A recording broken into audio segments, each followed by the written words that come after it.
Yeah. I guess maybe they like to sleep during the day better. Well, it's kind of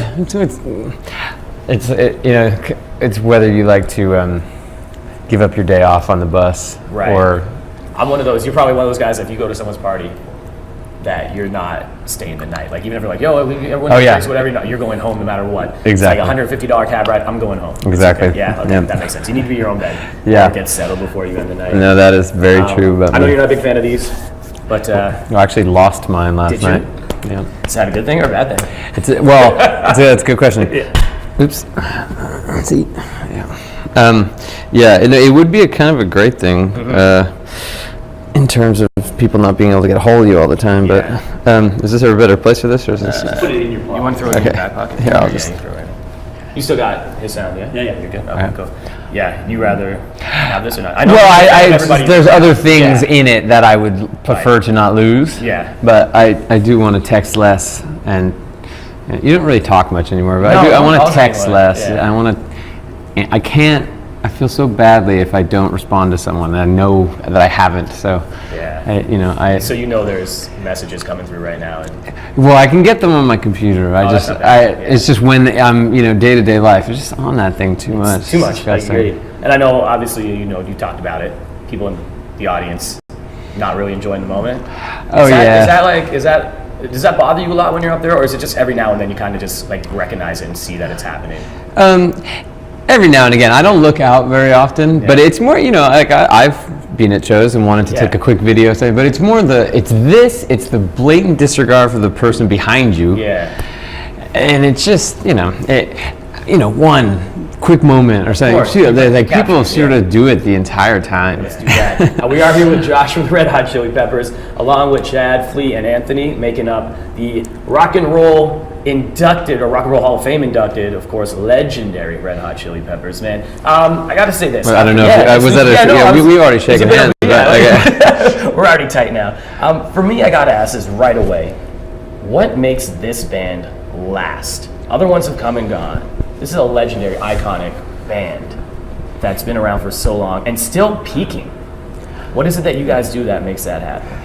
Well, I guess, write songs that people connect to. I mean, I think Anthony and Flea, who have been here since the beginning, they have a drive to carry this on and continue to write songs that people connect with. And then along the way, they've had other people in the band that also have an incredible amount of vision and drive. And, every guitarist they've had, Hillel, John, myself, everyone kind of being very respectful of the band and the family that they've created. I mean, they're just, all of us, not to include myself, but everyone's such a passionate, unique, spirited person that, it just kind of creates an energy. So I don't know, I can't speak for other bands, but just these people in this band are so alive, and they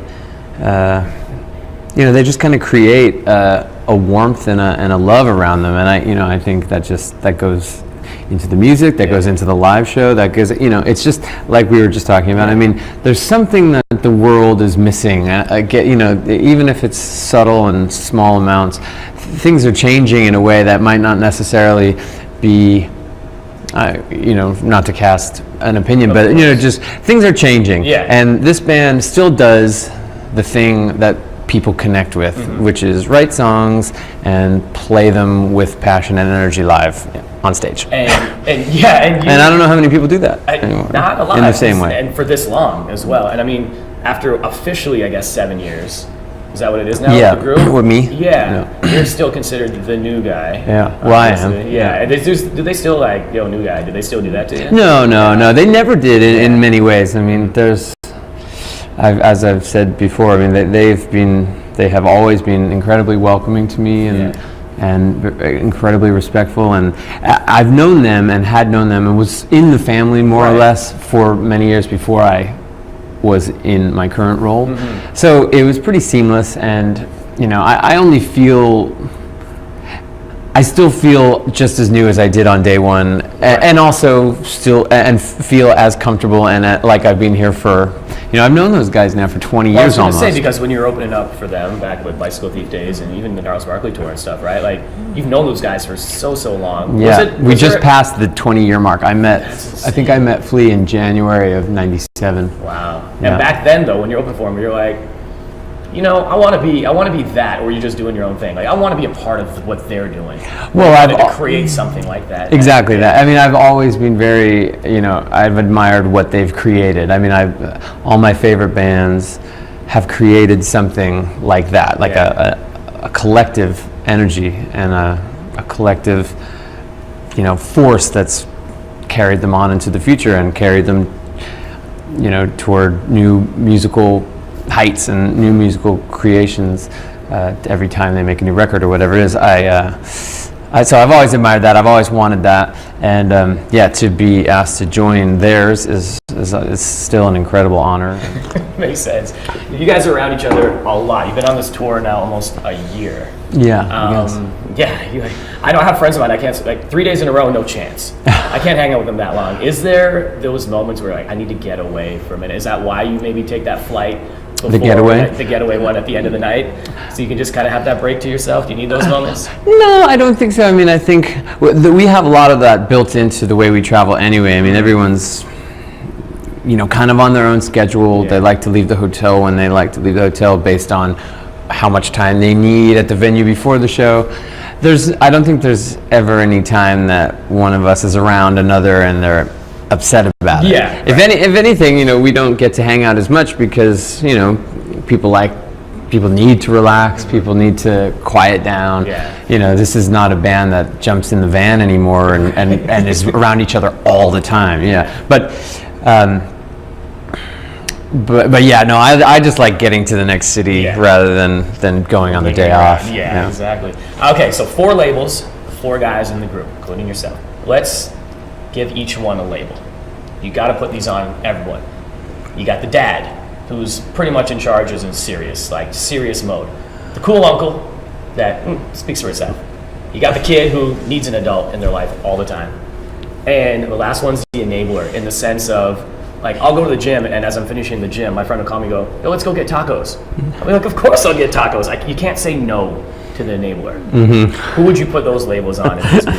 Each of them has to get one. Okay, so there's the what? There's the dad, the kid, the cool uncle, and the enabler. Who's the enabler? Is it like the uncle's friend? Who's there? The dad?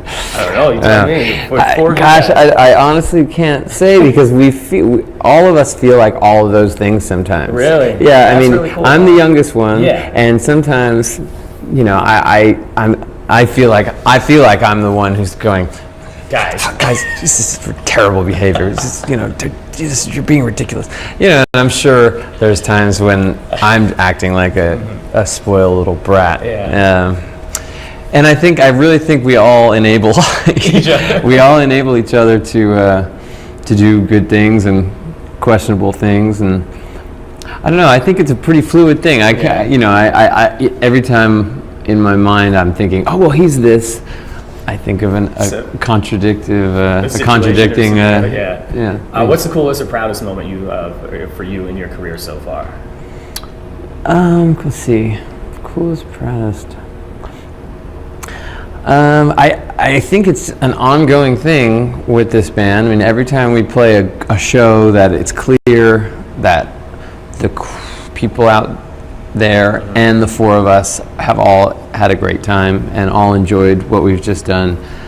And given the band's history, given how many people have been in the band, and it's still going and it's still doing what it is designed to do, that feels like a huge honor and a huge accomplishment and something I'm very proud of. And it's the same feeling every time it happens like that. Whether it's in Detroit, LA, wherever, Toronto, that is amazing. Tulsa, smaller shows, bigger cities, wherever it is, right? Off of that, what is the best thing about the Red Hot Chili Peppers? If you had to just sum up this group that you're a part of, this legendary group, what would you say to describe it? I think the family, and that's why it is a good question you asked a minute ago about who is what in the family. Yeah. But I think the whole crew, everyone that we're on tour with here, the feeling of support that we all kind of have for each other, and how many wonderful people we're surrounded by. I think that's the greatest thing about the band, and I feel like that's what the band has created for people who enjoy the music too. A feeling of security, and you know, I hear all the time people talk about the music helping them through difficult times, and so you know, I guess just the sense of comfort that the band creates for ourselves and for the rest of the music appreciating world. There it is, man. On behalf of all music fans everywhere, thank you so much. The energy you guys put out, the music you put out is doing what you just said. It's putting out good vibes for everybody in the world. Josh, ladies and gentlemen, from the Red Hot Chili Peppers. Thanks, my dude. Yeah, absolutely. Great to meet you. You too. Great show tonight, man. Thank you. Thanks so much.